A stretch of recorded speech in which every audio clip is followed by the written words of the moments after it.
on a eu de très bons retours parce que d'ailleurs, on a réussi encore une fois le pari de la mobilisation, surtout parce que les nominés de notre classement annuel sont venus de la Guinée, de la Gambie, de la Mauritanie, un peu partout dans la sous-région pour assister au gala. Nous avons réussi à intégrer l'Afrique de l'Ouest, à réunir l'Afrique de l'Ouest dans une salle ici à Dakar, et plus particulièrement nos voisins de la Guinée. Et je tiens également à remercier son Excellence l'ambassadeur de la Guinée au Sénégal qui a tenu à faire le déplacement, qui a présidé toute la cérémonie. Et je pense que c'est quelque chose de très important à souligner, que l'Afrique peut s'unir, que l'Afrique peut être solidaire, que l'Afrique peut partager malgré nos divergences culturelles, etc.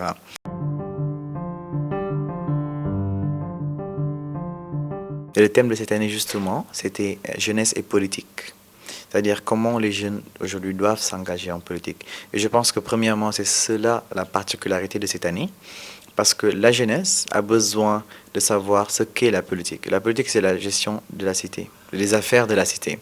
Et donc, nous, notre rôle, ainsi que le rôle des nominés et des invités d'honneur, c'était de les conscientiser par rapport à ce thème. Ils doivent savoir que la politique ne doit pas être utilisée comme un moyen d'ascension sociale, tout simplement. Ils ne doivent pas concevoir la politique comme un métier. La politique n'est pas un métier. Et c'est justement la particularité de ce gala de cette année, c'était de développer dans ce sens, de leur dire que faites-vous votre métier d'abord, parce qu'on peut le voir, le président Macky Sall, le monsieur Ousmane Sonko, ainsi que tous les autres leaders politiques qui sont très suivis, ont eu d'abord leur métier avant de se lancer en politique.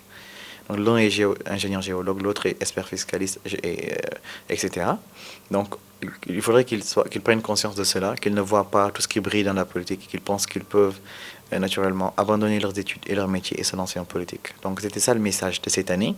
Et naturellement, encore une fois, la particularité, c'était de promouvoir l'Afrique, de promouvoir la solidarité africaine, de promouvoir la richesse africaine.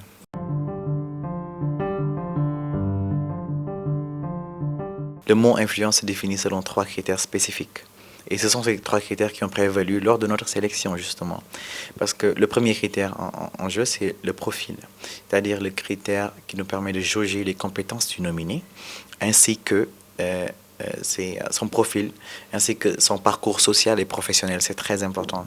Parce que chaque nominé a un poids sur le plan, sur l'échiquier national, sur l'échiquier international. Et c'est ce profil qui nous permet de le juger. Et naturellement, le second critère, c'est l'impact des activités de ce nominé dans sa communauté. Et le troisième et dernier critère, c'est la notoriété. Et je pense que c'est ce qu'ils partagent tous le mieux. Donc, pour répondre à votre question, ce sont, juste pour y aller rapidement, ce sont vos critères. C'est-à-dire ces critères qu'on a publiés, ces critères qui font office de sélection avec les membres du jury, qui ont fait foi et qui nous ont permis d'organiser cet événement Alors l'objectif principal, c'est de parler de nos héros, de vulgariser et de promouvoir les actions que posent ces braves hommes et femmes issus de la sous-région et qui nous font honneur partout dans le monde.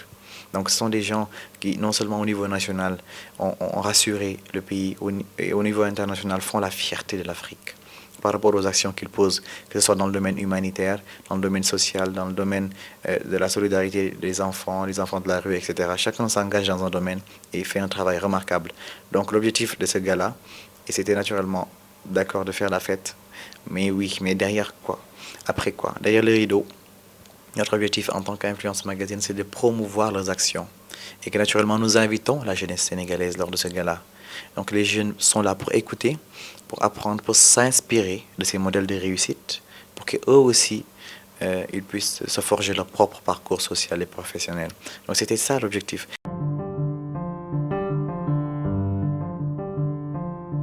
Solution est en train de poursuivre son bonhomme de chemin. Alors nous avons récemment reçu le Grand Prix littéraire d'Afrique, Terre du Nord, en Tunisie, là où le livre a été publié en juillet 2018, l'année dernière. Donc nous avons reçu avec beaucoup d'humilité, mais aussi avec beaucoup d'empathie. Parce que nous avons reçu, en tout cas personnellement, j'ai reçu beaucoup de soutien, que ce soit à travers les réseaux sociaux, que ce soit à travers les appels téléphoniques. Nous avons reçu beaucoup de soutien de la part des internautes, de la part des gens qui sont de l'autre bout du fil, de l'autre bout de l'écran, ainsi que dans notre environnement immédiat.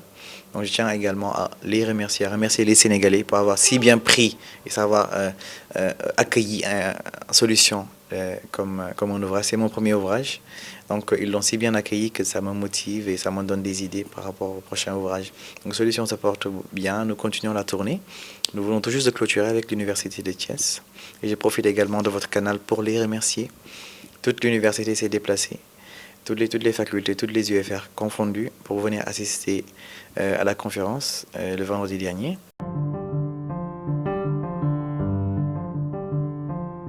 Les Sénégalais me reconnaissent maintenant à travers Solution. Partout où je vais, ah, Monsieur Solution, vous espérez que vous avez trouvé la solution. C'est la question qui revient toujours. Alors, écoutez, premièrement, pour répondre à votre question, pourquoi la jeunesse? Je pense que je suis partie intégrante de cette jeunesse, justement. Et naturellement, c'est de mon devoir de participer à l'émancipation, à l'épanouissement et à la conscientisation de mes pairs. À travers mon expérience, mais aussi à travers mon vécu, j'allais dire. Donc, naturellement, je pense qu'on peut échanger entre nous en tant que jeunes pour se serrer les coudes et faire avancer les choses, faire bouger les lignes. Donc, j'ai choisi la jeunesse parce que je mise sur la jeunesse, parce que justement, nous représentons plus de 77% de toute la population d'Afrique, la jeunesse. Donc, au lieu d'être un fardeau, il faudrait que nous soyons des vecteurs d'opportunité pour l'Afrique. Et justement, que je soutiens tant la jeunesse, je participe à la conscientisation, au développement personnel et professionnel de la jeunesse. Parce que si on dit d'habitude que la jeunesse, c'est l'avenir, et l'avenir, c'est demain. Donc je pense que miser sur la jeunesse pourrait faire changer les choses d'une manière considérable. Parce que ce sont les futurs ministres, ce sont les futurs présidents, ce sont les futurs gouverneurs, ce sont les futurs médecins dans le secteur privé et j'en passe. Donc il faudrait aujourd'hui qu'ils grandissent avec cet espoir que l'Afrique pourra un jour diriger le monde, parce que quand même, quoi qu'on puisse dire, l'Afrique est très riche. Donc aujourd'hui, c'est de notre responsabilité, ou bien de ma responsabilité, de partager avec eux mon expérience, pour qu'eux aussi puissent s'inspirer de mon modèle. Je ne dis pas qu'il est le meilleur, mais qu'ils puissent s'inspirer de mon modèle, qu'on puisse tous ensemble, qu'on puisse grandir ensemble, faire de ce pays, le Sénégal, davantage qu'une vitrine de démocratie, faire du Sénégal le premier pays développé de l'Afrique de l'Ouest et voilà, en tout cas les conscientiser par rapport à la paix, par rapport au travail, par rapport à l'entrepreneuriat surtout, parce que le taux de chômage est incroyable au Sénégal et dans la sous-région. Donc je pense que c'est de ma responsabilité de les conscientiser parce que peut-être que je pourrais changer des vies.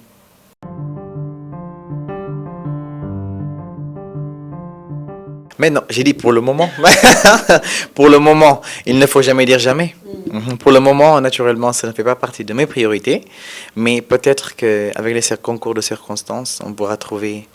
vous savez, moi, la conception que j'ai, c'est qu'on peut toujours participer au développement de son pays. On peut participer à la gestion des affaires de la cité, même si on n'est pas dans le gouvernement, même si on n'est pas dans l'appareil étatique, que ce soit qu'on soit député à l'Assemblée nationale, qu'on soit maire, qu'on soit président de commune, etc.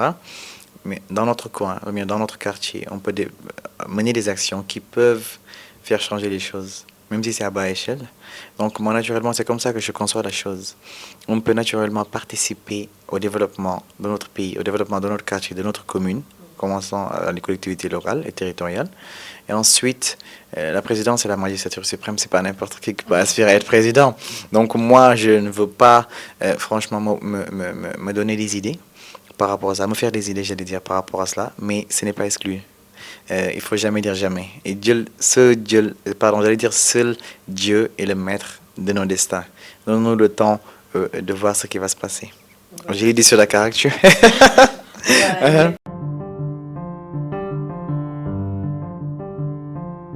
Je pense que, d'une part, je sensibilise la jeunesse à éviter d'être utilisée comme vecteur de violence par rapport à cela, parce que ça ternit notre image, mais aussi c'est très dangereux, parce que tous les pays, comme les pays voisins, tout a commencé, actuellement, il y a des pays qui sont instables, ils ont une instabilité sans précédent qui existe dans leur pays, et tout a commencé avec la jeunesse, parce que c'est la jeunesse qui sort dans les rues, la jeunesse qui fait tous les dégâts.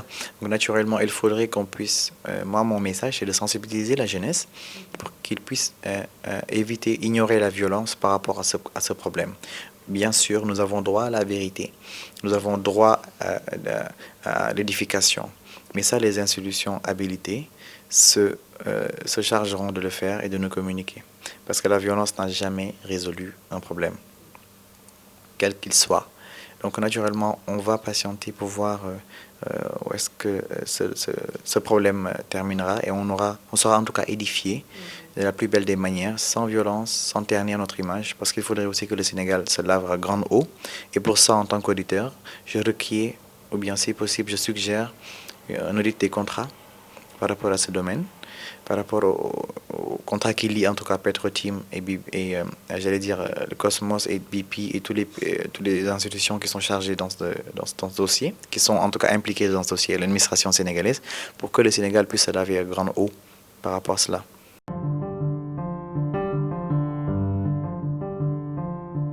Que ce soit le viol ou la pédophilie, moi je le pense, doit être criminalisé au Sénégal pour que les responsabilités puissent être situées. Parce qu'au Sénégal, nous avons le fameux masla.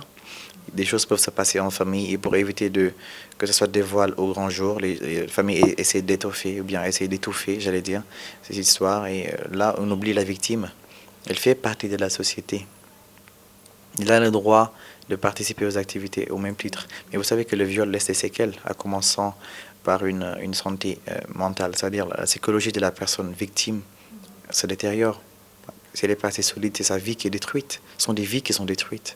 Aujourd'hui également, j'interpelle le ministère du Genre ainsi que le ministère de la Santé pour qu'ils puissent mettre sur place, en tout cas mettre sur pied, des institutions, bien des agences qui permettront de réintégrer, ou bien en tout cas de faire de la psychologie, ou bien de faire des consultations par rapport à ces victimes, qu'elles ne soient pas laissées en rade, qu'elles ne soient pas marginalisées et qu'elles voient leur vie défiler comme ça. Elles ont le droit de vivre, elles ont le droit de réaliser leurs rêves.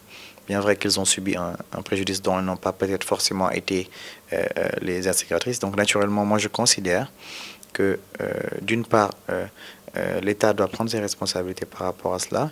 Là, j'interpelle aussi le ministre de la Justice, le garde des Sceaux, pour qu'il puisse proposer un projet de loi par rapport à la criminalisation au niveau de l'Assemblée nationale, pour qu'on puisse en tout cas remédier par rapport à la recrudescence de ces cas de viol.